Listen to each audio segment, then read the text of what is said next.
लखनऊ के पौष इलाके गोमती नगर से एक सनसनीखेज वारदात सामने आई है। आईसीआईसीआई बैंक की रिलेशनशिप मैनेजर दिव्या मिश्रा की दिन दहाड़े गोली मारकर हत्या कर दी गई। इस पूरी वारदात का सीसीटीवी फुटेज भी सामने आया है, जिसने घटना की गंभीरता को उजागर कर दिया। सीसीटीवी फुटेज में दिखाई देता है कि दिव्या मिश्रा बैंक के गेट की तरफ जा रही थी। इस दौरान वहां मौजूद आरोपी पति मानस वाजपेयी ने उन्हें रोक लिया। दोनों के बीच में बातचीत और कहासुनी होती दिखाई देती है, जिसके बाद आरोपी ने दिव्या के साथ मारपीट शुरू कर दी। मारपीट होते देख बैंक के सुरक्षा गार्ड और कर्मचारी दिव्या को बचाने के लिए बाहर की ओर दौड़े, लेकिन इसी दौरान आरोपी ने कथित तौर पर हथियार निकालकर दिव्या पर फायरिंग कर दी। गोली लगने के बाद दिव्या सड़क पर गिर गई और मौके पर अफरा तफरी मच गई।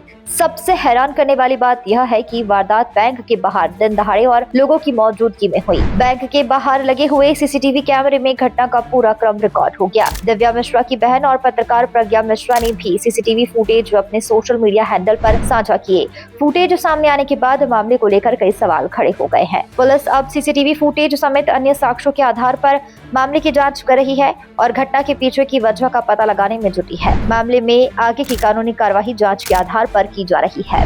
मैं 12:15 के लगभग गोमती नगर थाना क्षेत्र में आईसीआईसीआई बैंक के सामने एक युवती को गोली मारने की सूचना प्राप्त हुई थी।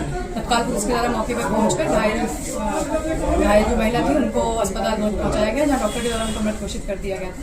जब इसी के ही थोड़ी देर बाद घुसड़िया गोमती नगर थाना क्षेत्र में ही घुसड़िया चौराहे से भी एक व्यक्ति के द्वारा खुद को गोली मारने की सूचना प्राप्त हुई थी। जब वहाँ पे घटना को अटेंड किया गया तो ये वेरीफाई हुआ कि ये जो प्रथम घटना हुई थी उसमें जो महिला को गोली मारी थी उनके पति के द्वारा ही वहाँ पर अपनी बहन की हत्या करके खुद को भी गोली मार ली गई। इनके द्वारा जब वहाँ पे चेक किया गया तो मृतक जो पति हैं मानव वाजपेयी, उनके व्हाट्सएप स्टेटस भी अपना लगाया हुआ था, जिसमें उन्होंने अपनी सुसाइड को लेते हुए कुछ चीज़ें एक्सप्लेन की हुई थी। बाकी पूरी सभी जो जितने भी शव हैं उनके पोस्टमार्टम करा के आगे की वैधानिक कार्रवाई की।